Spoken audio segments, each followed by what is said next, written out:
this morning shouldn't be too long, but this bill will occupy some time. We want to go through it expeditiously, but not rushed, right?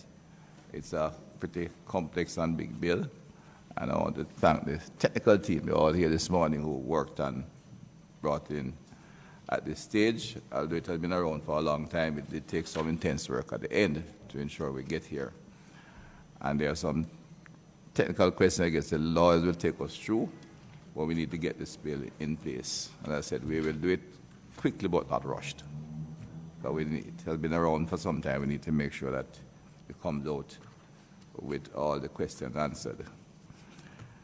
So this morning is essentially to set the stage for that. The first thing I want the members to recognize, I would think in some cross-consultation, I think everybody agrees, should give the public some time to have the ideas in. A lot of ideas are flowing in across the country. Everybody's have their own ideas what should be in this bill, but we should take the document, the comments, and look at them with some seriousness and see if there's anything need to be added, subtracted, or corrected besides the deliberation we'll go through here.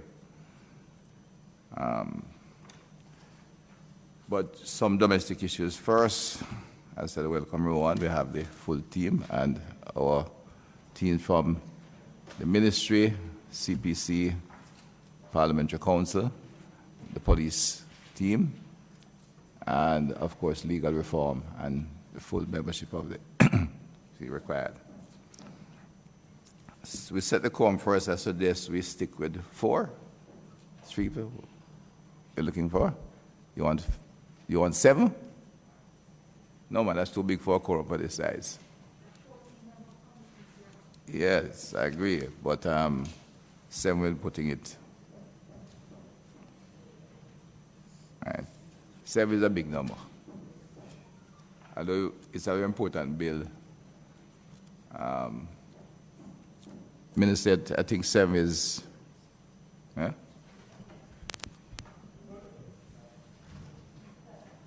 Yeah, I think we should say 5.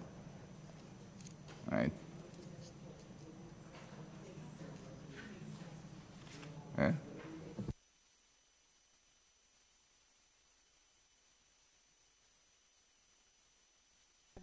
Chair, I might as well say it since I thought I was whispering, but my colleagues heard. If this is an important bill, the parliamentarians need to know they should attend.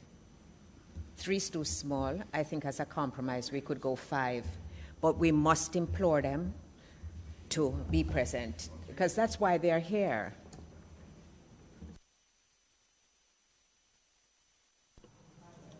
Yeah. All right.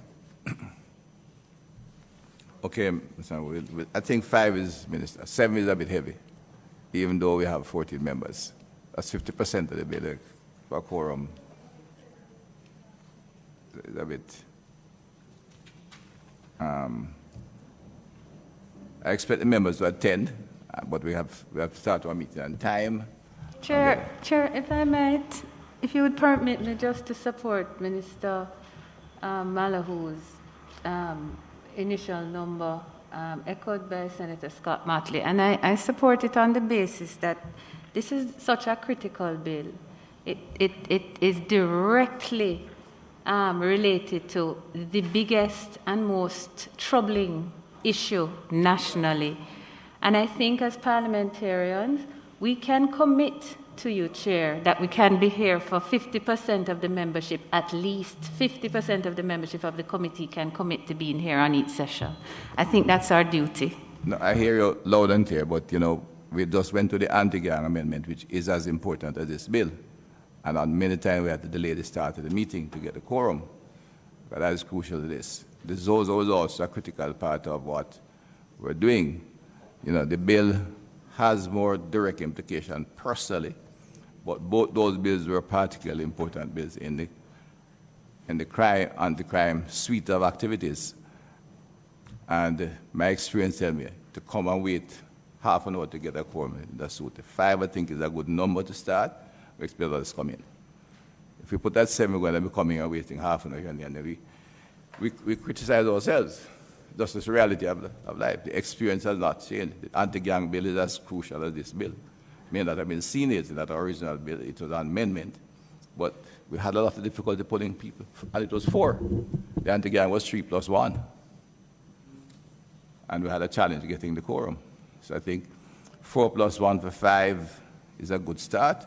Actually, the members will attend, said public, and we'll pull them together, but we have to keep the meeting flowing. As I said, we want to do it quickly without rushing it, because they're very complex and difficult. But I said, we will stick with 5 and make it, to be practical. Experience that if we get the members turned out in the future bill, we do it, but the experience has shown that we run the challenge for many reasons. Plus, we'll do some virtually. We have there in the motion, we did agree to. We had Chair, is that 5 including the chair or 5 in addition to the chair? 5 is including the chair. Okay. Right. And there are 2 other major bills being pursued in the House, which gives us, we have to set our time and stick with them. The Customs and the Education Council, also 2 pretty big and complex pieces of legislation being done. There's a pressure on number of members. This one, of course, is not only big, but it's our priority in the 3 major bills.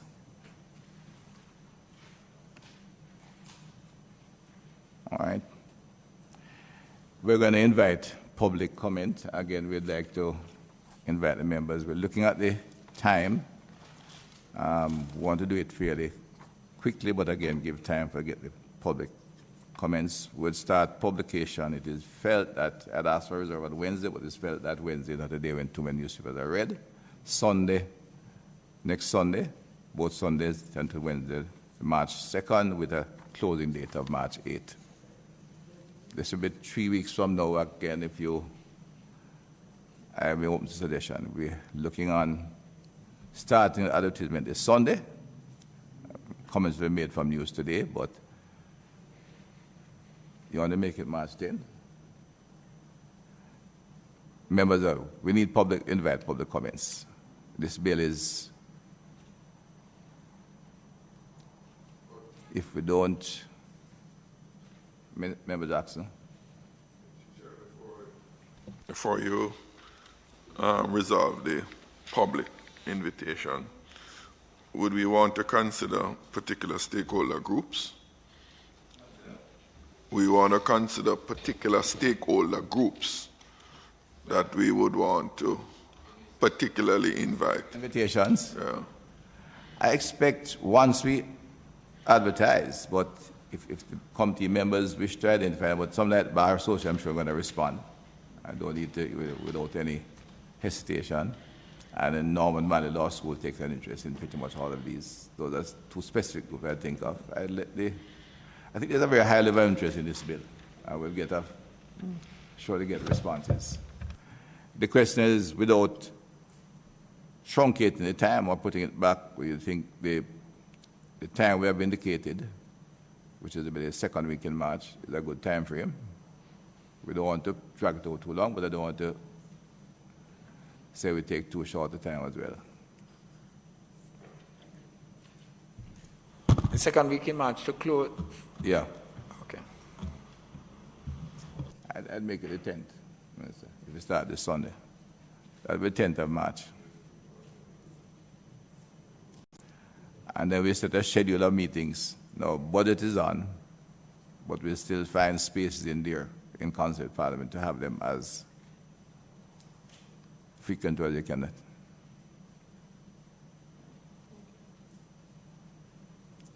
Would we reconvene on that day to get the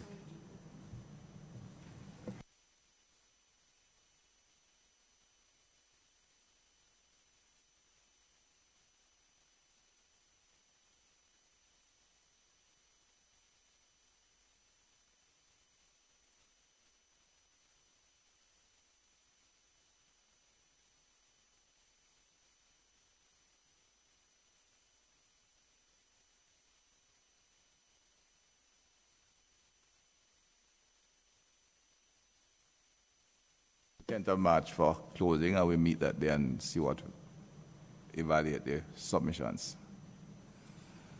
Remember that, what I wondered, would the committee members want to have some, we have asked for written presentation. Would they want to evaluate the written presentation and invite members to speak?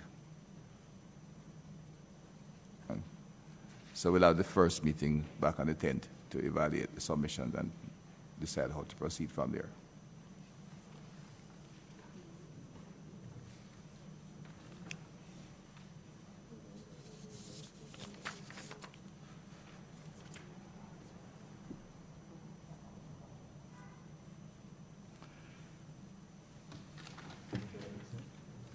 Do that thing.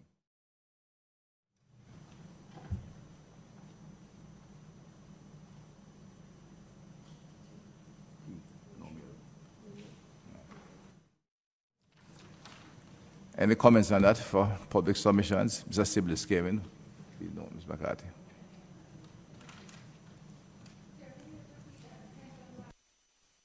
Well, so this.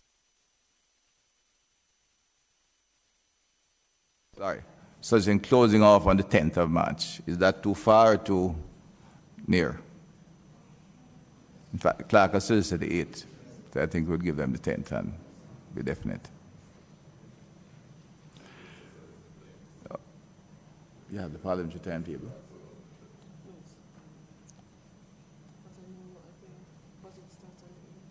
Yeah. Sure. So that will be our next meeting. What we'll do now, I know the other meetings are being held, we'll have to just lock off the dates from there. Now, the 10th is a Thursday. We can meet on Friday as well, right? If the Senate not meeting. Right, no. The day would have is Tuesday morning, Wednesday. Tuesday tend to be occupied, so Wednesday and Thursdays. You lock off the dates for us going down from then. Technically, yes. I'd love to. After this. And summer Wednesdays as well. You know why you look at that? It's your constituency day, but you don't need to go to the constituency office. You're under no risk at this point. That's a very low risk. In fact, I'm sure there's another time.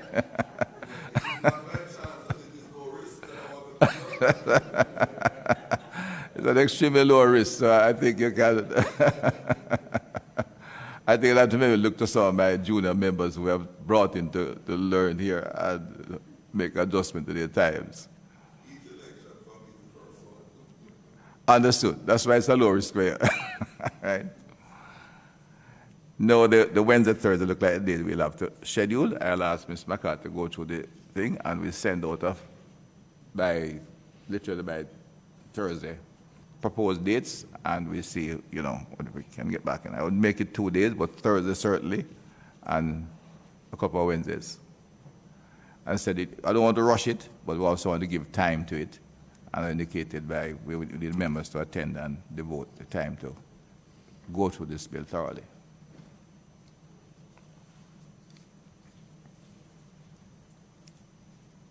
All right. Yeah. It's not a budget day, right? We open on the 8th.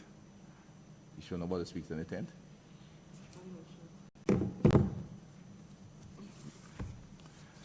Anybody have the budget schedule with them? Minister, let me see.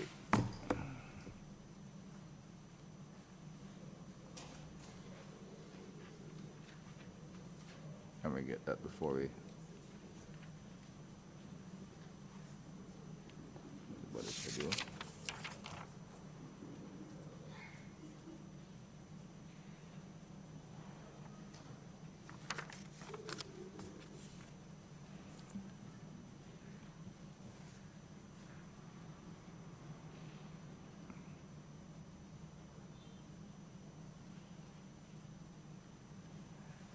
The gap that is created between now and the 10th is when the Auditor General is looking at the budget.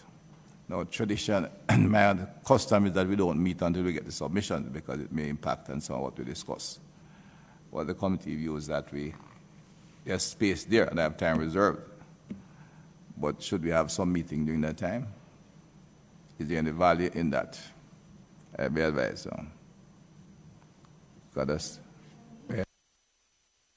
I think because the framework of the bill is, there is a new framework in addition to the existing regulations by the FLA, there may be some value in having members of the committee become more familiar with the provisions of the bill ahead of the comments coming in from outside. I think there may be some value to that. Because after all, the Parliament has to be fully seized of it, independently of any suggestion coming from persons who would be invited to make their comments.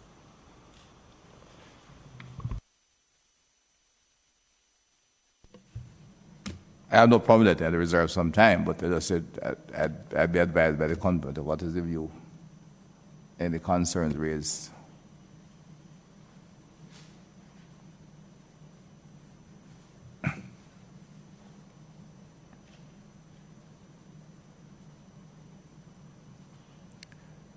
The 10th would be in the morning. So, but before we get there, the days before they had sent a list around to look at some days during the course of next week to the following week.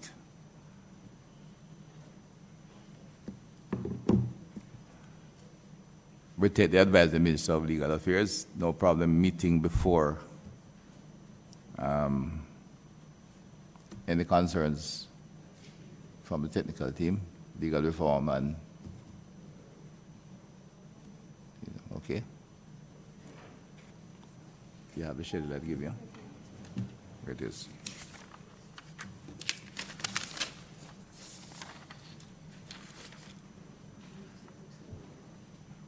And a number of days settled next Tuesday, the 22nd, and Wednesday.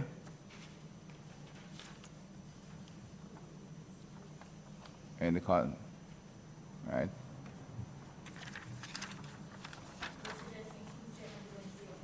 Yep.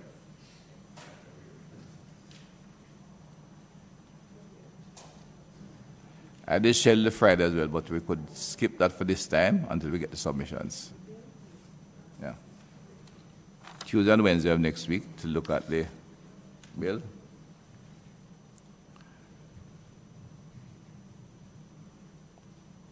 On the 10th is when Mr. Roberts will speak, and therefore we don't meet in the morning.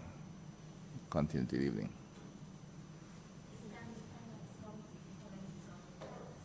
Huh?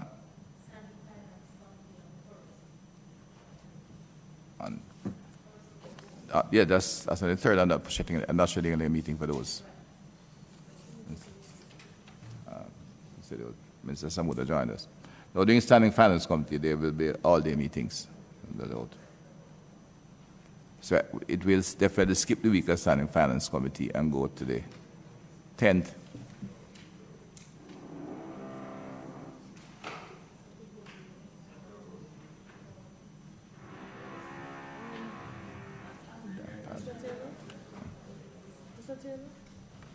Trying to get this schedule for the.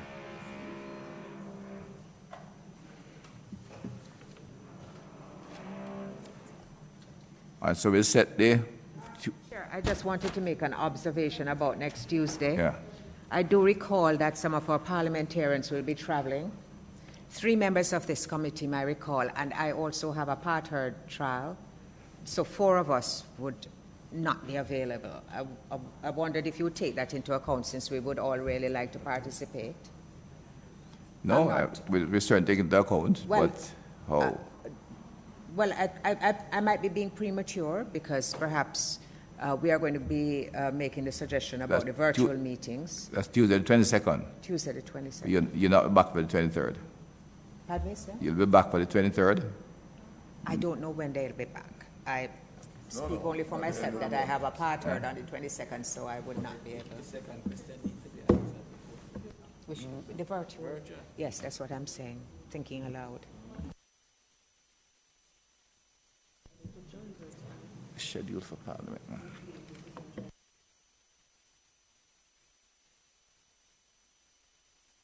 We did seek that permission and got the order to do some virtual meetings. So if it can be joined virtually, will you be able to do that?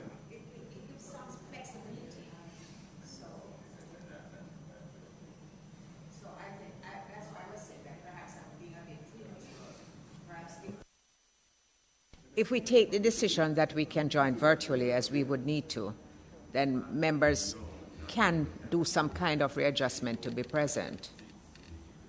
In any event, I will certainly try and do some readjustment. I think it's very important. In terms of readjustment, I said we're looking on Tuesday, Wednesday, because the standing finance comes on the following week, which gives us this week. We go with, in terms of the schedule of the members who are traveling, I'm not sure who. Mr. Sibley says you're shaking it. You're among those, right? All right, what's your travel schedule? Chair, all of next week. But will you be able to join virtually? Because of the different scheduling timing there, I doubt we'll be able to join. Who are the travelers? Our day finishes at 6, approximately 6, and they are 6 hours ahead. You know, so when meeting is starting at 10, we would not be able to join until about 6:30 to get to a location where we can join.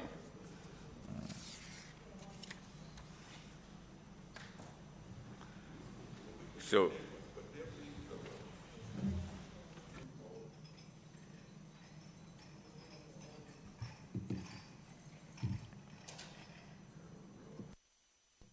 the time schedule you're giving me would render the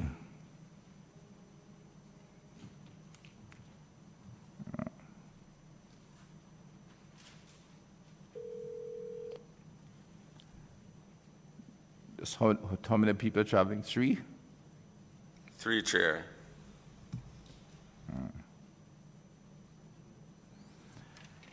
Given the nature of what we're doing next week, it may suit us to say we're good to everybody to understand it, but huh?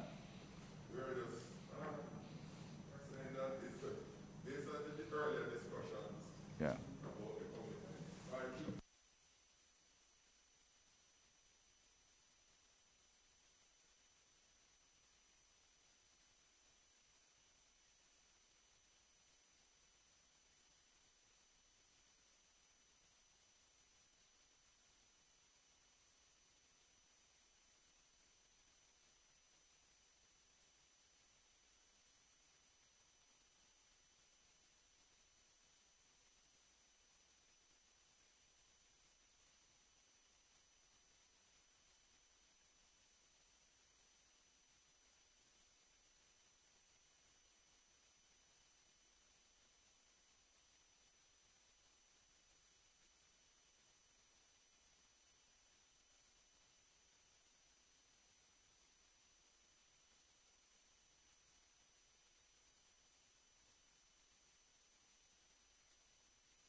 What we'll be doing next week as Surgeon by Minister Legal, look through the framework of the bill.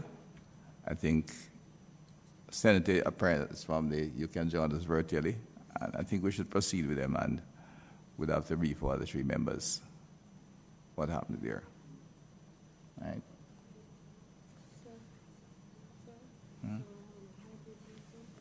Wait a minute, we can, I think we make it hybrid. If we have it space, all right?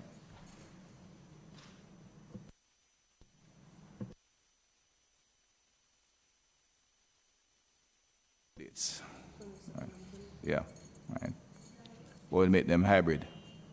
We can operate hybrid from here, right? Not hearing? Yeah, we maintain the dates, 22nd and 23rd, and they'll be hybrid. There's a...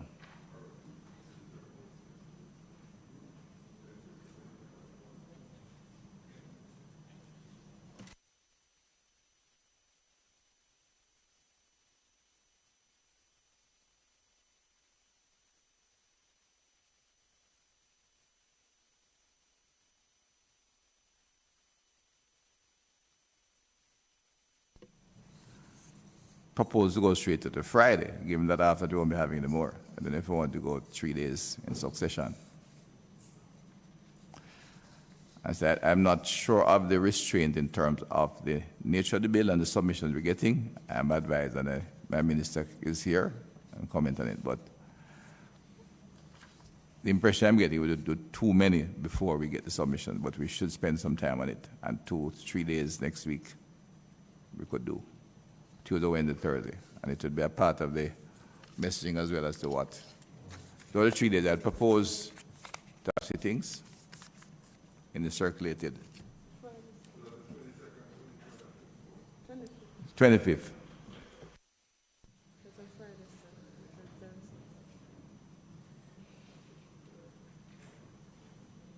It's a Friday.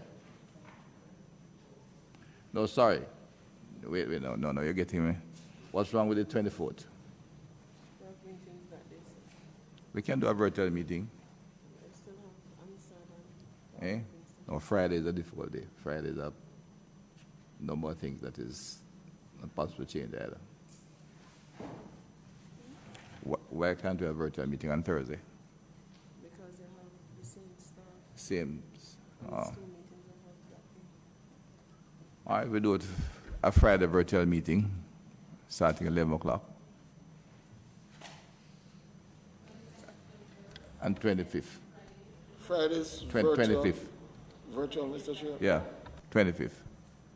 The 25th virtual. Yeah. Sorry, so The 22nd and 23rd would only be in person. those are hybrid. Hybrids. And then, okay.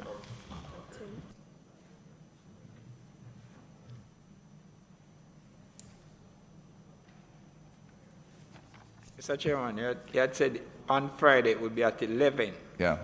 but in respect to the 22nd and the 23rd, was that time 10 o'clock? 10. Yeah.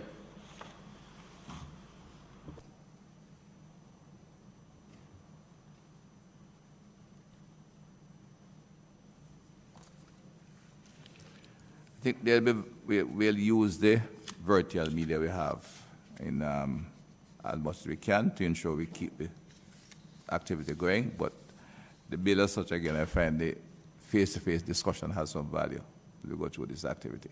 All right. In terms of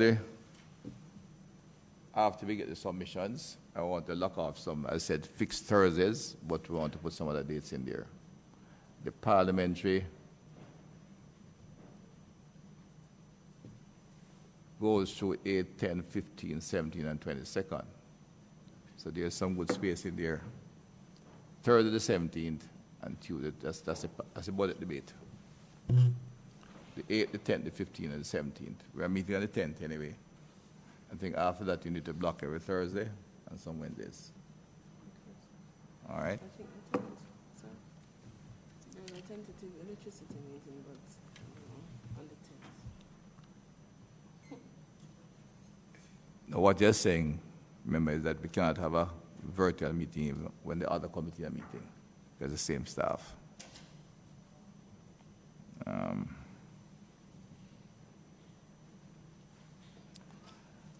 Minister of this, we not only need staffing in our technical legal services, we need staff in Parliament. You know.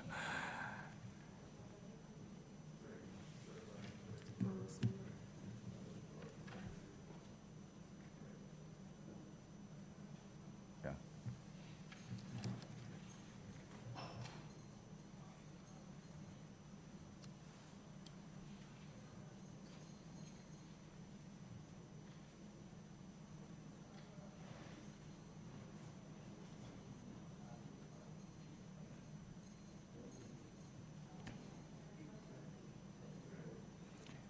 Now, when Parliament is on, you know, we are not, it is the budget debate primarily, which means the Minister of Finance and the spokesman on finance, the leaders.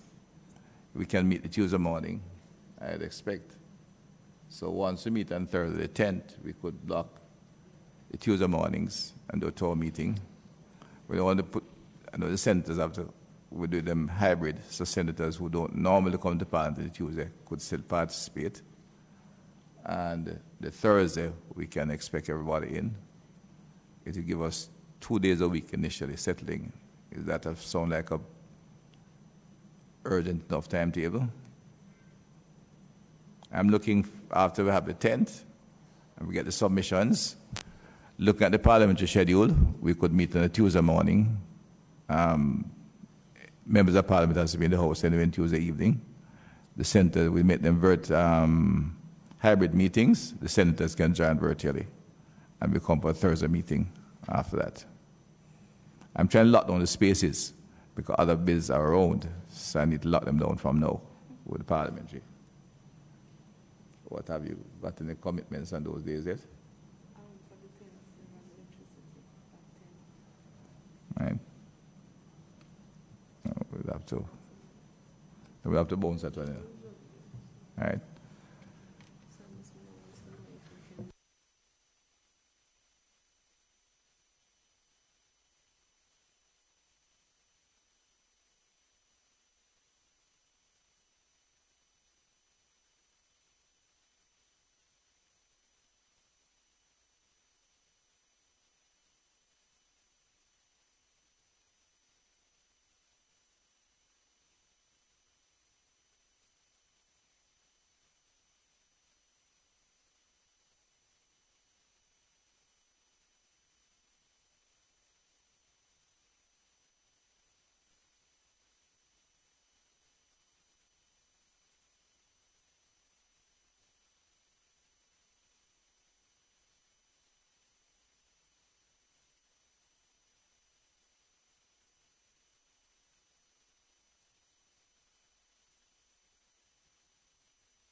We're meeting on a Tuesday and a Thursday after the 10th. All right. And next week we meet the 3 days involved. 22nd, 23rd, and 25th.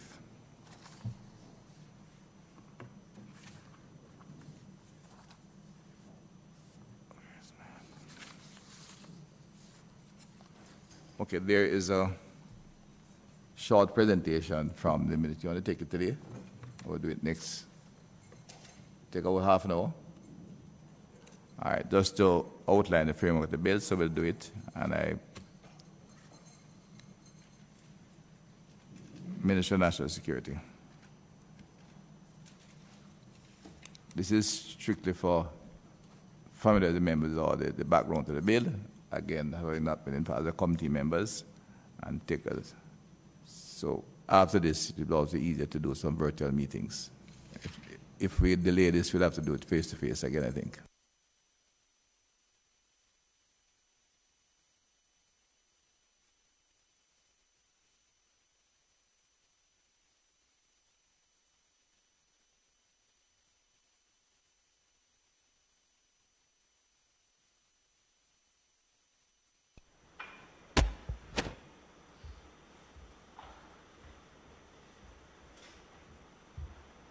Okay, good morning, Minister, committee members.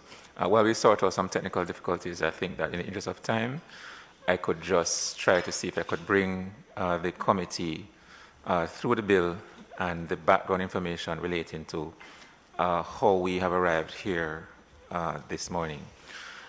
So the decision to repeal and replace the Firearms Act was advanced within the context of the policy position that a framework should really be established dealing with firearms duly registered by the regulatory authority, distinct from those which would have been illicitly trafficked, manufactured, and never been subject to any kind of regulatory regime.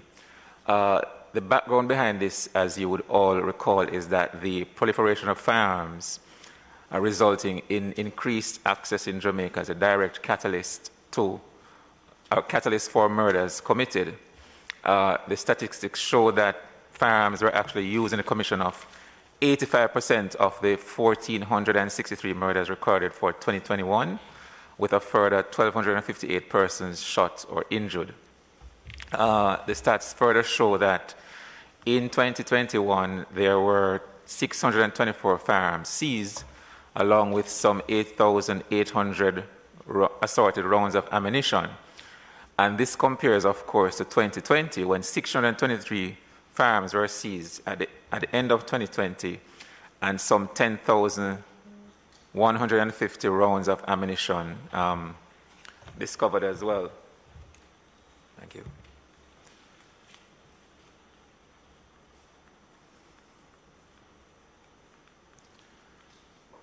So the gremlins have got us this morning, so let me just continue to speak from my slide. So the following issues were also identified. There were a number of operational challenges expressed by the Firearms Licensing Authority, as well as some enforcement issues experienced by the JCF as well as the DPP in executing their respective duties, and these were based on some of the limitations in the Firearms Act.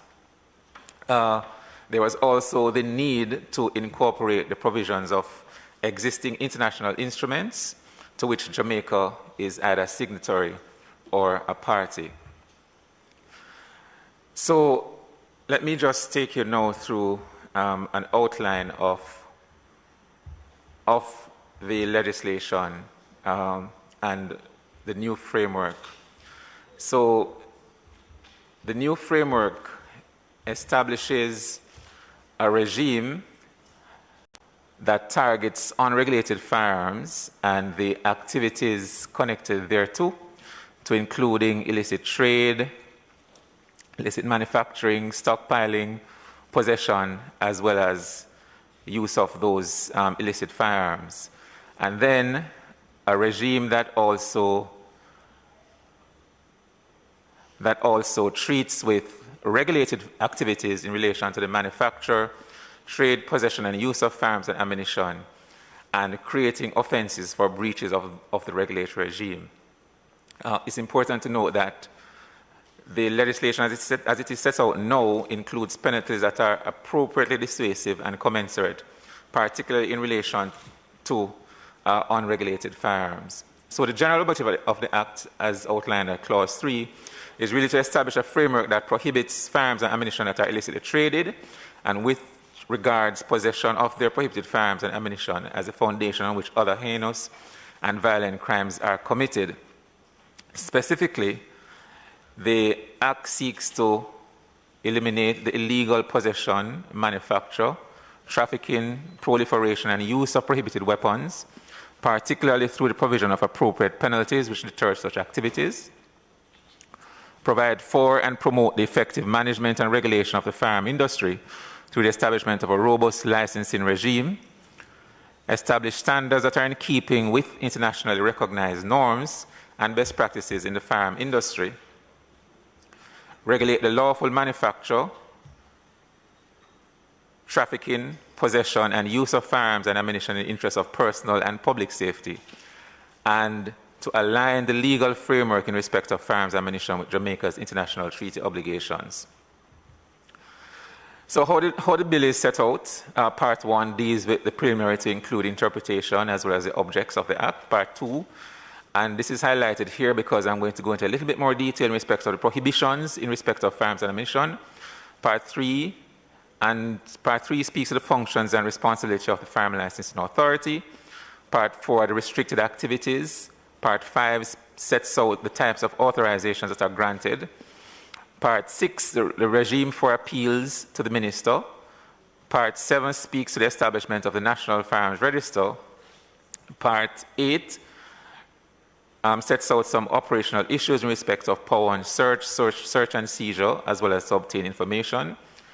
Part 9 sets out the offenses. Part 10, the miscellaneous, and then the schedules are outlined. So some of the key new definitions that I want to highlight here are broker and brokering activity, prohibited firearm, viz. Prohibited weapon. We've included a definition for 3D firearm as well as to traffic. And then what do these mean?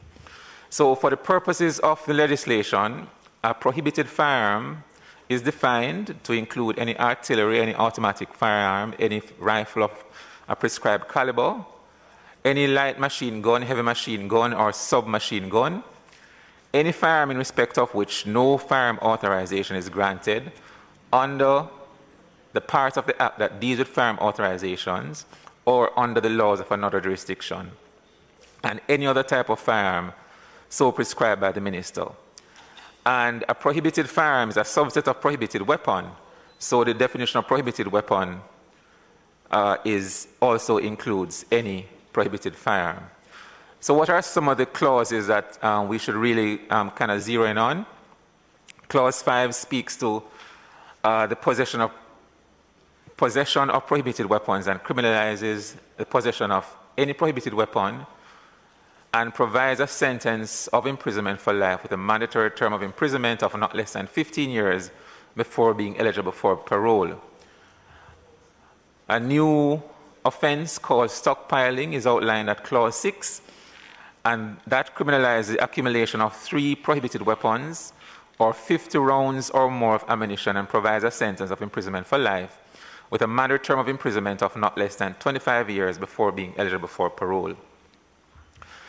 The offense of trafficking in a prohibited weapon, Clause 7, criminalizes the import, export, transit, transshipment, brokering, acquisition, sale, delivery, movement, or transfer of prohibited weapons from or within Jamaica or across Jamaica's borders, and provides a sentence of imprisonment for life with a mandatory term of imprisonment of not less than 15 years before being eligible for parole. Possession with intent to traffic, and this is of a prohibited weapon, and that's outlined at Clause 8, criminalizes the possession of a prohibited weapon with intent to traffic and provides for a sentence of imprisonment for a term of 15 years before being eligible for parole. The offense of dealing in a prohibited weapon, outlined at Clause 10, seeks to criminalize the buying or selling of any prohibited weapon or conducting any brokering in respect thereof, as well as a deeming provision where if you're found in possession of 2 or more prohibited weapons or more than 20 rounds of ammunition, then you will be deemed to be dealing, and the sentence is imprisonment for life, mandatory term of imprisonment of 15 years before being eligible for parole. A new offense of diversion has also been introduced at Clause 12, and this makes an offense where any person is involved, whether directly or indirectly, in any activity that results in the movement of any firearm, its parts and components or ammunition, or other categories of conventional arms from the licit market into the illicit market. And the sentence provided there is imprisonment for life with a mandatory term of imprisonment of not less than 15 years before being eligible for parole. Some other key offenses that have been introduced. We think that the alteration of a ballistic signature or conversion of a firearm or prohibited firearm at Clause 13, where you alter the ballistic signature of a firearm, convert into a firearm anything which is not a firearm, or converting into a prohibited weapon anything which is not a prohibited weapon, the penalty for that offense is for A and B, a fine or imprisonment for such term of not less than 15 years, and for converting into a prohibited weapon anything that is not a prohibited weapon, mandatory minimum sentence 15 years before being eligible for parole. Another new provision which has been introduced is seeking a benefit through the possession or use of a firearm or through professing to possess or have access to a firearm. And this is outlined at Clause 18, criminalizes the act of professing to have or to have access to a firearm in order to gain an unlawful benefit. The applicable penalty is imprisonment for a term not exceeding 5 years before the parish court, and to imprisonment for a term not exceeding 15 years in the circuit court. And this actually accords with what currently obtains in the anti-gang legislation. So clauses 20 to 26 really just sets out the regulatory regime in terms of the functions, responsibilities, and operating authority of the FLA, the board of the authority, as well as the chief executive officer. The authority in the bill is established as a body corporate and is responsible for really regulating in accordance with the Act the manufacture, licensing, importation, and exportation of firearms and ammunition into and from Jamaica, into or from Jamaica. The second, third, and fifth schedule of the bill provides details as to the constitution of the authority, the board of the authority, as well as the review panel.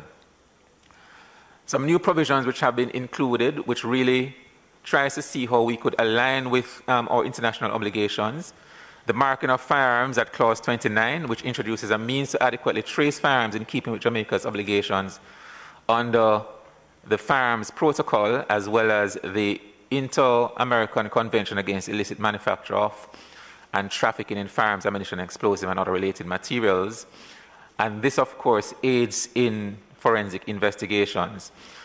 Per the bill, the authority shall be responsible for marking privately owned firearms, while the Institute of Forensic Science and Legal Medicine will be responsible for marking government-owned weapons in accordance with the GOJ marking standards. Part 5 of the bill, clauses 56 to 85, sets out the types of firearm authorizations to be granted by the relevant authority, be it the minister or the board of the authority, as well as the criteria for the grant, suspension, cancellation, revocation, as the case may be. Part 6 sets out the requirements for appeal to the minister by a person aggrieved by a decision of the board.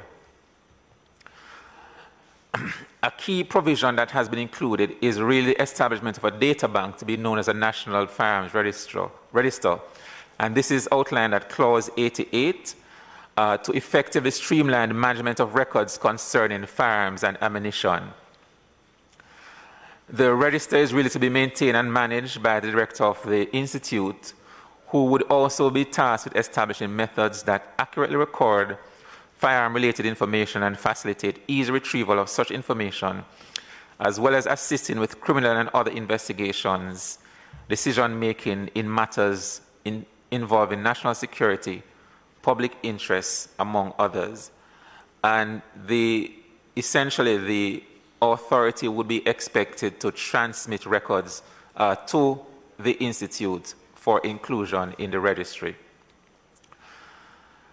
As it relates to consequential amendments, these are outlined in the seventh schedule of the bill. We are seeking to amend Section 42C of the Criminal Justice Administration Act, Section 9 of the Explosives Control of Manufacture Act, Section 5 of the Extradition Act, 5 and 8 of Forgery Act, the Gunpowder and Explosives Act, the OAPA, Pawnbrokers Act, the Plea Negotiation Agreement Act, as well as Public Order and Town and Communities Act. What has been proposed is based on the complexity of the bill that the Act be reviewed after 7 years from the date of the earliest appointment under Section 1. And I think that sums up, that's as brief as I can go with respect to the bill. Thank you, Mr. Richard. I don't think there will be any questions today, but I want to look back at the schedule. There were timing. I've got the budget debate on a number of other committees. And bear in mind, I said there are a couple of heavy committees meeting now. For those who are traveling, Mr. Siblis, Mr. David, how long are you traveling for? 1 week. All right. 1 week. Wednesday the 9th would be a good day to meet, because the Tuesday and the Thursday, while we can still meet for 2 hours those days, they're the days when the leader of the opposition leader and leader, the Prime Minister, speak. You don't want to put pressure on the staff, but we could meet in the morning, but we think we should meet on Wednesday the 9th, which is the day before the 10th, because that's a day there is no parliament on that day. Right? Again, that gives us some space and time. The days when there are no parliament, we can go into the afternoon and arrange that.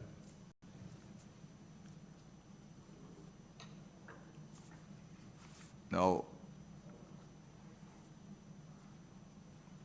if we do the 9th, I think there would be no much, well, we're getting the submission on the 10th. Would there be much value meeting on the 10th, the 15th and 17th? The 16th we'll maintain as well, and I see Mr. Jackson is gone. But on the Wednesdays, I realize all the committees have not scheduled any days yet. We can have a full day on a Wednesday. So I think what I'll ask members, are we prepared to give the month of March to the entire, essentially, to the Firearms Bill? It will mean, as I said, disrupting some existing schedule, but that's,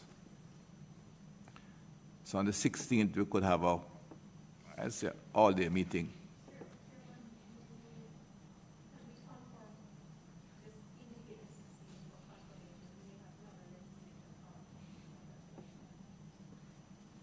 On the 16th,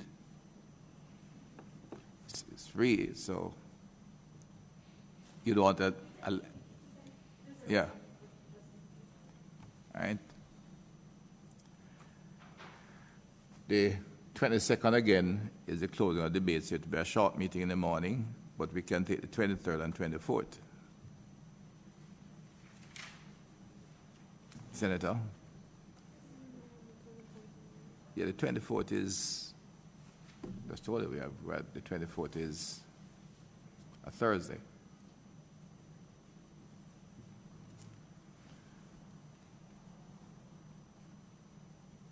Now, we are prepared to do all day on the Wednesday and Thursday. You know, may wish to avoid the Tuesday and just have 2 full days. Yeah, 23rd and 24th. If your 16th is available, I better we do a longer day than put 2-hour meeting on it. Okay? And then we go to the 29th and the 31st. Again, lock off the month of March.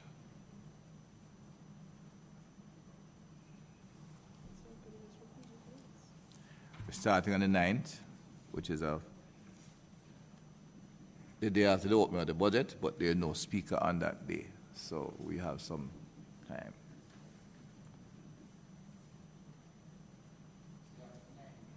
Yeah. Well, we'll have to have some of the 10th because we're getting the submission on the 10th. We'll just review the submissions, all right? But the 9th is the open day, and I don't think we should allow the open days to stay, right? Give the month of March, and then we come back on the 15th and 17th. I said those are the 2 days. Definitely on the 16th we'll meet, and again on a long day. Now the 15th and 17th, the parliament leaders speak. That's Mr. Golding on Tuesday and Mr. Honis on Thursday.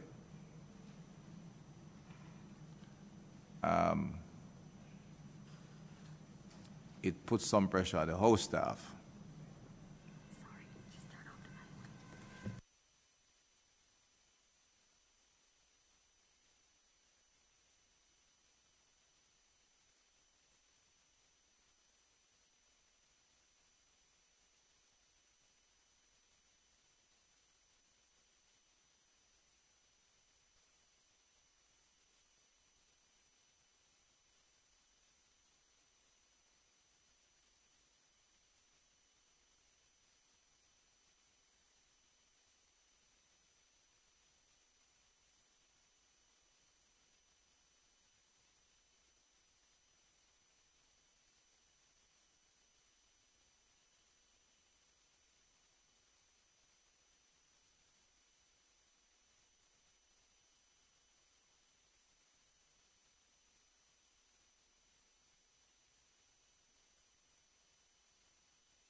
Where we now? Yeah, those 2 days, if we meet the full day on the 16th, the day of the 16th, it may not work too well on the 2 days, the 2 parliamentary leaders speak. All day we can work until, we'll ensure good lunch is provided, Ms. McCarthy. All right? And those we can do some hybrid as well. Similarly, on the 22nd, we would meet. That's closing of budget debate is not too long. On the 10th at 10 a.m. and do the 23rd and 24th. 2 days that we can capture from the parliamentary time. And the full days, 23rd and 24th. Members note. We say full day, we start at 10 and we go through until 4 o'clock. Is that all right, Mr. Cousins? You speak and Mr. Buzz vote. Eh? All right. And we do similarly for the last week in March. I said those days are not me, so we'll have the parliamentary team lock off those dates for the firearms. 29, 30th, and 31st. Which means we could finish our deliberation for the end of the month and move into back to Parliament. No guarantees, but I think if we lock the time off and give the time to it in an intense way, we should be in good order. All right, team members, we have done some long days before. I don't think you have a problem with that. Yes, Minister Legal, your team is, we go to, we do the 9th, a full day. We meet at the 10th to accept the submissions and review them.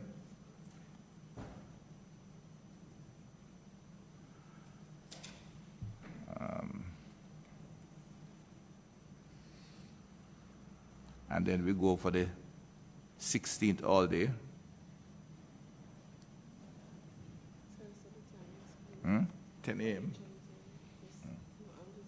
Huh? 10 a.m. to begin. The 10 to they're all 10 o'clock in the morning. The 22nd, 23rd, 24th, 29th, 30th, and 31st. That's 6 full days, I think, it would be except 22nd, which is also 10 o'clock. The lawyers have any, think we can use that and cover everything? The naughty part of it is really, and I think the day, I like the all-day thing better than the 10 to 12. By the time, despite of the quorum and everything, as we settle in and get an argument, the hours is over. And we can pull you on a little bit longer. Would you concentrate for the staff? Yeah, that's what I'm saying, 4 o'clock.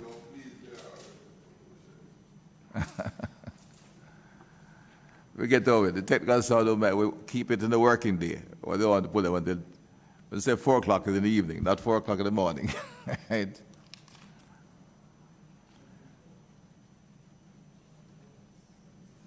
Minister, just legal affairs, you have to do it, so your team will look at that in 9th. I be taking out the short meetings for the 22nd. So then the 9th, the 10th, and then the 16th. And leave the 15th and 17th out. Because they're a short meeting in the morning for the, unless we think otherwise. Nobody will setting other meetings. Huh? The 9th is an all-day meeting.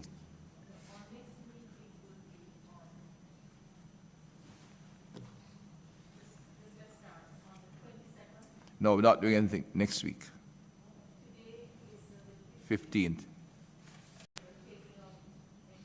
Yeah. Yep. We have the, no, we're going in Zintum. No, the 2nd and 3rd is where we could look at, hold on now. We have skipped the whole week. No, that was that's going down into March. Next week is out, but the 2nd and 3rd are days we can meet next week. Where are we now? I went to no, I won't be able to meet next week.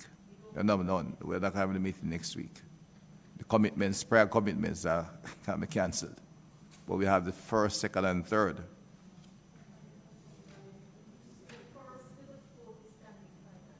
First is standing finance.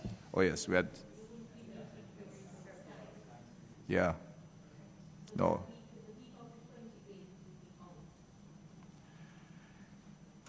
No, the week of the 1st, 2nd, and 3rd is out because of standing finance, right? So we convene on the 9th, which is a full day. We meet on the 10th to evaluate the submissions.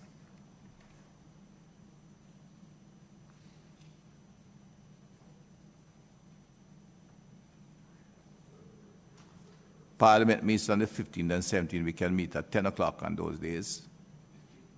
17th.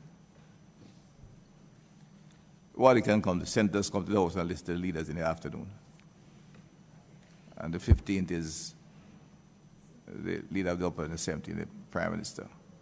And then we have a full day on the 16th, so we're doing all 3 days as of the,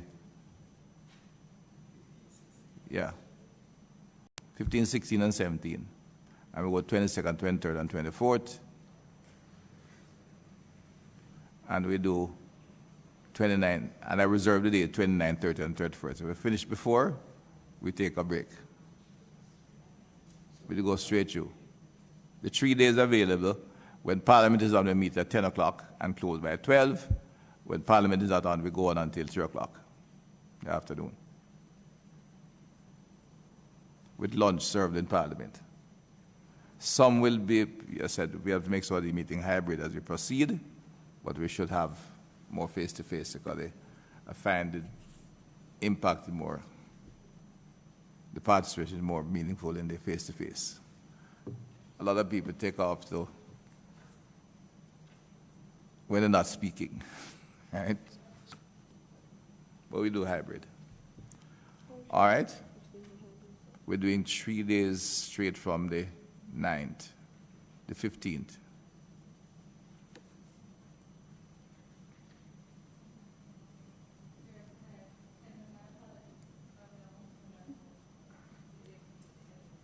Which of them? Which?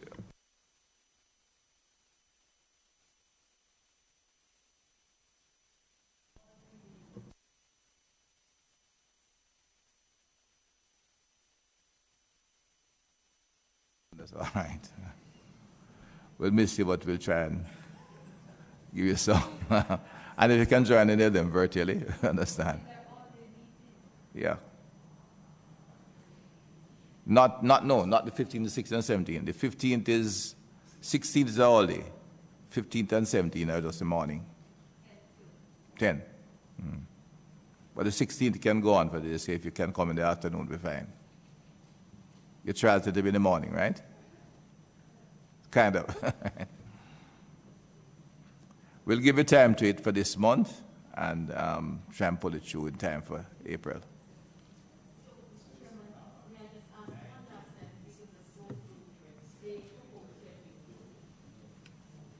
Which station will start at 9 now?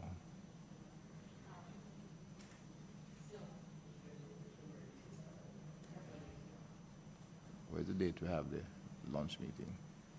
Where's the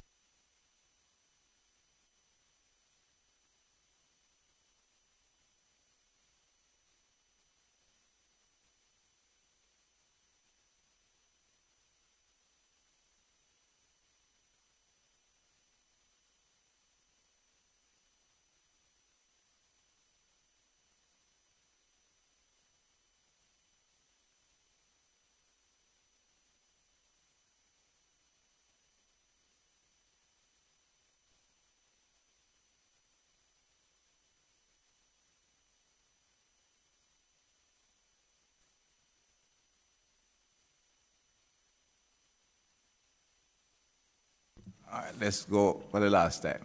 We catch it, right?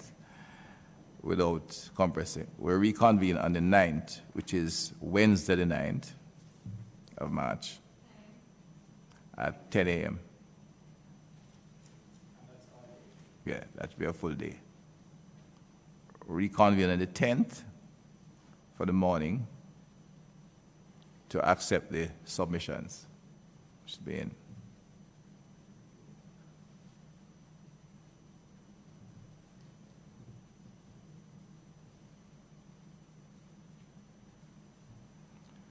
and we take the 15th at 10 before the leader of the opposition speak. The 16th we do the day, and the 17th we do 10 until midday when the Prime Minister will speak on that evening. And then we take again the 22nd,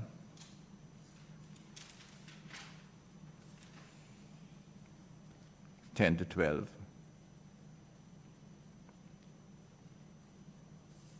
(23rd and 24th), 10 to 4,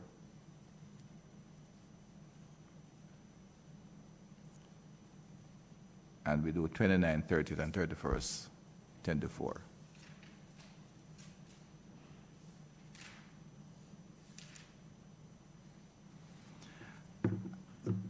I anticipate we should be able to complete. I'm reserving the dates that I said last week, but I think the part of the bill that will take our time is in looking at in terms of the framework, the first section of the bill deals with which introduced the new concepts of defining the illegal firearms as prohibited weapons and including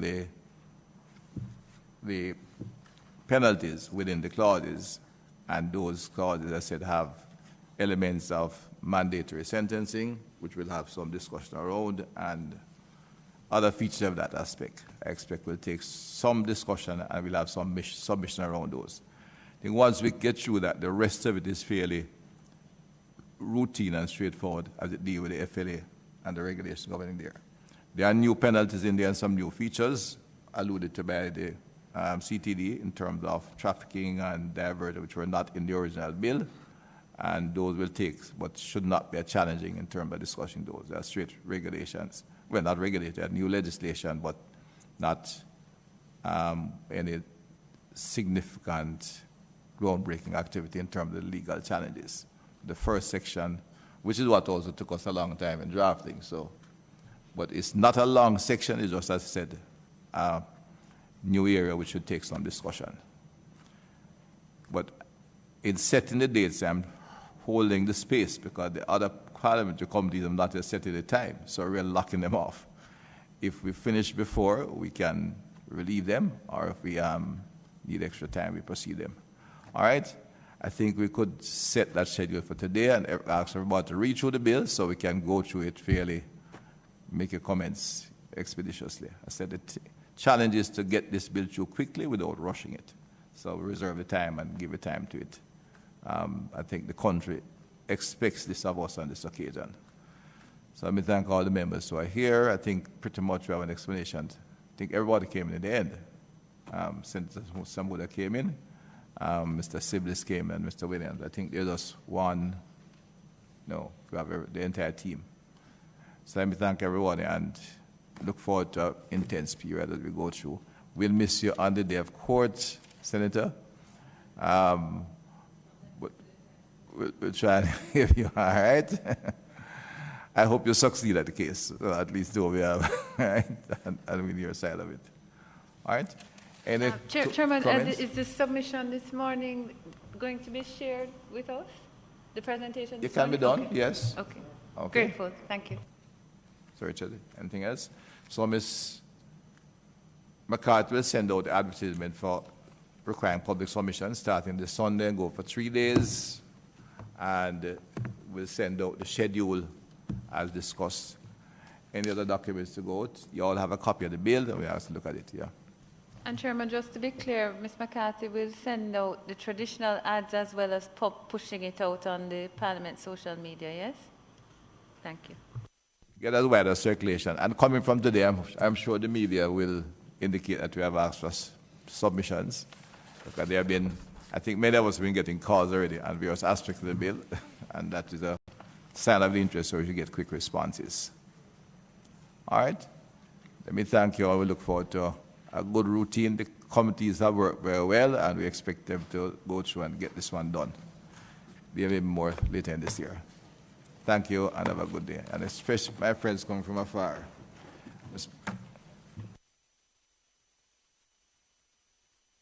David said I'll be in your constituency on Friday. Mr. Jackson, not anything.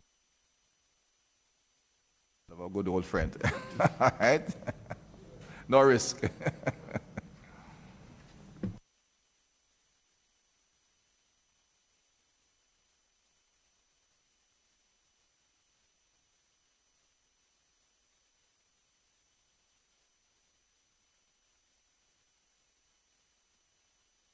So we move for adjournment until the 9th. Senator Sinclair, move, seconded by Senator Motley. All right. Thank you very much.